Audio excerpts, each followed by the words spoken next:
Biliyorsunuz yaşam tamamıyla bir serüven. Bugün bu aşamadık. Bu serüven içerisinde kendimizi anlamlandırmak ve tanımak en çok vakit takası alan konu. Beslenmemle, günlük rutinlerimle, kendi psikolojik desteklerimi oluştururken çocukluğa dönüp çok uğradım herkes gibi. Çocukken yapmak istediklerim, kendime kanıtlamak istediklerim, vücudumda daha iyi işbirliğini hissettiğim ama girişmediğim şeyler anı ve duygu olarak dizilmeye başladı.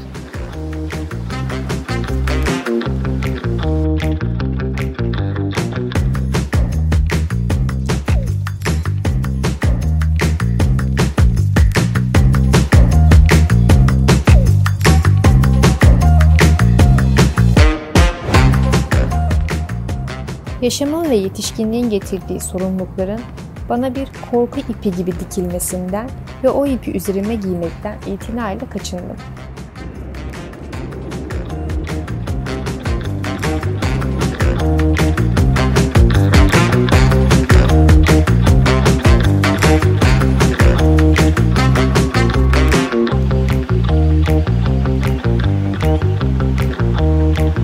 Taahhütler, değişmez anlaşmalar, kalıcı sabit sorumluluklarla içimizdeki çocuk bir bitki kökü gibi kuruyor.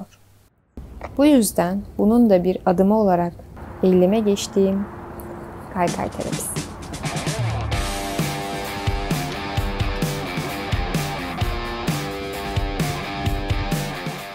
Herkese merhaba. Bugün kaykay sürmenin 4. günündeyim ve deneyimlerimle ilgili birkaç paylaşımda bulunacağım. Kaykayı aldığım zaman tekerlekleri çok hızlı dönüyordu. Yani hiç durmayacak, kayacak şekilde onları biraz kıstım. Dingil kısmı şu an çok sıkı, yani pay yok. Buradan onları açacağım ama zaten önce düz kaymaya, dengemi bulmaya alışmaya çalışacağım için onunla ilgili bir sıkıntı yaşamıyorum. Zaten şu an yani ilk günkü deneme videomdan sonra 2. gün kaymaya başladım. Düz bir şekilde kaymayı 2. seferde öğrenmek kolaymış ama tabii ki bunun ana sebebi kendime uygun bir kaykay bulmak. İlk bulduğum mesela kaykay oyuncak tipi olan, hani ayağım zaten denge kuramayacağım kadar dardı. Diğeri ise aksine çok büyüktü, yani hakimiyet sağlayamıyordum. Hani üstüne çıkarsam hiçbir şekilde inemezmişim gibiydi. O yüzden 3.'de doğru kaykayı bulduğum için alışmam da 2 gün sürmüş oldu. Yani burada kaykayla uyumlanmak da önemliymiş. Kaykaya başlamamın sebebinden de biraz bahsedeceğim. Ben çocukluktan beri aslında istediğim bir şeydi ki paten kayabildim. Ama kaykaya izin biraz verilmedi gibi oldu. Hem de bulması zordu. Anneannemle büyüdüm ve anneannem pimpirikli bir sevgi dili vardı. O yüzden yani bir tatravalde kayar yaparken bile aşağı yukarı düşme korkumla arkamda falan beklerdi. O yüzden o zaman da anlam veremezdim ama hani onu üzmemek için bir şey yapmayayım duygusu biraz evrilmişti. O yüzden kaykay biraz ertelenmişti. Sonrasında tabii hayatta başka yoğunluklar devreye girmesi, kaykay bulmanın hala zorluğu, pahalı olması falan derken ben 30'larımı geçtikten sonra kaykaya başlamış oldum. Ama iyi oldu. Hem müsait sabahları ortam oluyor hem de ben bunu birazcık terapi olarak da kullanıyorum. Meditasyon yaparken nasıl vücut dengemizi bulmaya çalışıyorsak aynı metodu kaykay üstünde de kullanıyorum. Hem duygusal dengemi arıyorum üstünde hem korkularımın üstüne gitmeye çalışıyorum. Ki bayağı bir video izledim. Ki bu videonun altında izlediğim bütün videoların olduğu çalar listeyi de ekleyeceğim. Nasıl düşülür, nasıl düşülmez. Hepsinin biraz mantığına baktıkça korkularımın zaten çözüm zeminini hazırlamış oldum. Ki bunu hayatımın her kısmında zaten kullanmaya çalışıyorum. İyi bir metot olduğunu söyleyebilirim. Ben böylece hiç düşmeden kaykaya başlamış oldum ve 2. günde öğrenmiş oldum. Hani burada zaten özel yeteneklik bir durum yok. Tamamen doğru taktikleri denemek ya da metotları uygulamakla alakalı.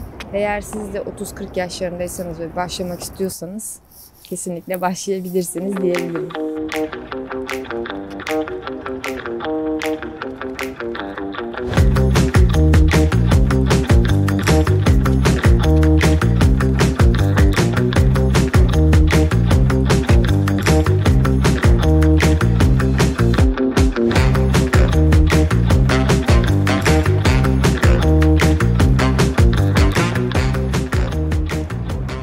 başka korku engelleyici bir şey olarak mesela küçük taşlar, yapraklar bazen takılıp ani frene sebep olabiliyor. Özellikle yavaş gidiliyorsa. Yola bakarak sürünce ama zaten öngöreceğimiz için hani kaykay dursa bile üstünden hop atlama şansı veriyor. Dizlik ben takmıştım. Ama hani düşeceğimi nasıl ayarlayacağımı bildiğim için dizliği çıkardım. Kolluk ve bu şekilde eldiven taktım. Hani asfaltta elime bir şey çizmesin vesaire diye o da. Onun haricinde mesela eğim yukarı doğru giderken denge arkaya gittiği için daha yokuş aşağı bir şekilde denemek. Yani yol aşağı kendiliğinden gidiyorken daha kolay eğim hız kazanılıyor. O yüzden iki türlü de ayrı ayrı denge çalışmak gerçekten daha etkili olabiliyor. Bir de aynı zamanda sürerken mesela ceviz kabuğu sıkışıp ani frene sebep olabiliyor. Ve bir başka dikkat etmemiz gereken şey mesela geçen başıma geldi. Kuş boku vardı. Ona basmamaya çalışmıştım. Yani o yüzden uzun menzil de gidilemeyebiliyor. Tabii burası çünkü direkt bu iş için olan bir bölge olmadığı için o tarz şeylere dikkat etmek gerekiyor. Bunu anlatamazdım ama umarım sesim oraya gidiyordur. Yani hayatta mesela her gerçeklik, her şey altı kaygan yani. Sürekli belli bir gerçeklik tutunarak da yaşayamıyoruz. Kaykayı da biraz ona benzetiyorum ben. O yüzden kaykay üstünde dengede durabilmek de hayatta psikolojik olarak dengede durma arasında bağlantı kuruyorum. Bu yüzden bunu öğrenmek için böyle çalışmalara başlamıştım. Yani altın kaygan olsa bile ben dengemi bulurum gibi bir duygusal terapi mantığı yürüttüm sanırım. Ama gerçekten iyi bir etki. Yani ondan korkmamayı istediğim zaman basabilmenin verdiği duygu güzel. Bunu çünkü fiziksel olarak bu gerçeklikte yaptığı bir şey duygusal olarak da kullanıyorum.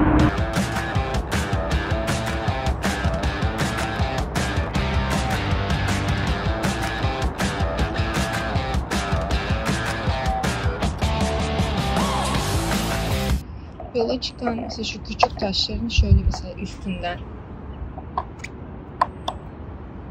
sekme yapıyor. Bunu öngördüğünüz zaman sıkıntı olmuyor. Öngörmeyince insan korkulu tepki verebiliyor. O sıkıntı değil. Bana en sıkıntı yer sakız oldu. Yani yolda sakız görürsem durup yön çeviriyorum. O yüzden yola dikkat etmek gerektiğini söyleyebilirim kendi deneyimimce. Yani çok korkulacak bir şey de yok aslında. Bana göre patenden dengesini bulmak biraz daha zor geldi. Çabuk oldu ama mantıken zor geldi yani. Çünkü dışarıdan bakınca ne var, 4 teker duruyor ama hani patende en azından ayağını şöyle büktüğünüz zaman durabiliyorsunuz. Bunda bükmekle alakalı değil durmak falan. Kendinize dengeyi bulmak, ayağı nasıl bırakabileceğinizi hareket halindeyken bilmek gerektiği için bana daha biraz korkutucu gelmişti. Ama şimdi kolay geliyor. Bir süre bir şekilde dümdüz gitmeye iyice alıştıktan sonra da dingilleri yumuşatıp artık eğim vermeye başlayacağım. Bir sonraki aşama olarak da eğer güzel bir skate park bulursam eğimli, kavisli olan alanlarda çalışmaya geçebilirim.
Selam.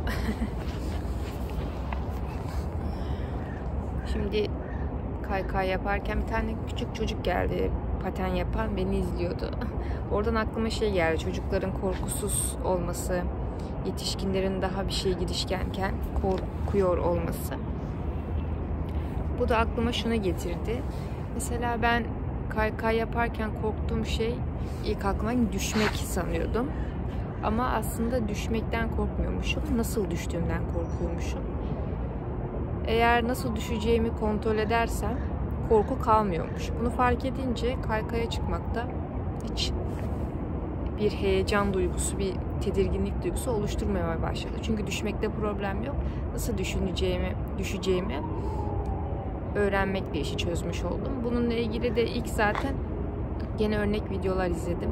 Ben bayağı YouTube'da vakit geçiriyormuşum şu an, onu anladım. Herhangi bir konuya takıldığım zaman örnek deneyimleri izlemek gerçekten yardımcı oluyor. Çünkü çevrenizde ilgi alanı olan ya da bu konuyla ilgili duruma vakıf olan biri bulamamak da normal. Ya da hangi durumu yaşıyorsanız, yani kaykay bahane genel konuşuyorum aslında. Eğer bir duygunuz varsa, bu korku olur,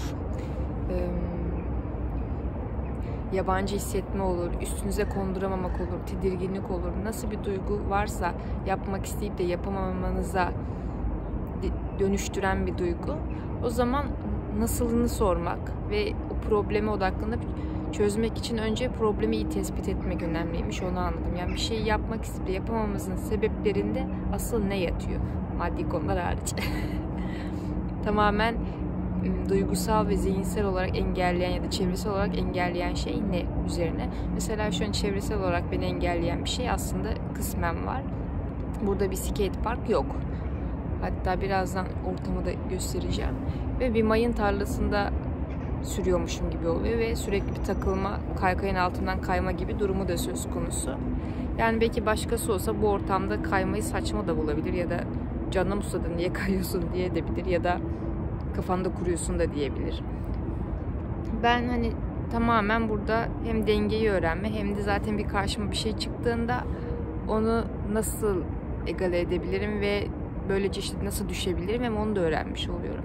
O yüzden bana pek dezavantaj direkten gelmese de gene de tabii ki bir alan olsa daha iyiydi. Yani böyle bir alan. Aslında zemin düz, o güzel. Ama çok fazla pislik var. Özellikle mesela şöyle geldikçe şöyle göstereyim. Mesela şunun üstünden geçerken bir başlangıç seviyesi için problem olabiliyor. Skate parklar bu konuda nasıl, henüz deneyimlemedim, bilmiyorum, gitmedim. Ama bunların üstünden geçmek yani bayağı pütürlü, sıkıntı olabiliyor. Evet, bugün de denemelerimi yaptığıma göre artık gidebilirim. Bu arada çanta konusunda ülkemizde çok sıkıntı var. Yani bu çanta hiç kullanışlı değilmiş. Ve alternatif çanta da bulamadım. Yani çok talep olsa bir girişimci olmak ve paten ve kaykay çantası yapmayı düşünürdüm. Hava koşulları ve zamanlamam denk geldikçe daha fazla duygu ve deneyim kazanarak zihnimde yeni bir ben inşa edeceğim. Sizin de içinizdeki çocuğu dinlediğiniz ve yarın yokmuşçasına yapmak istediklerini ona sunduğunuz cesareti giydiğinizi görmek dileğiyle.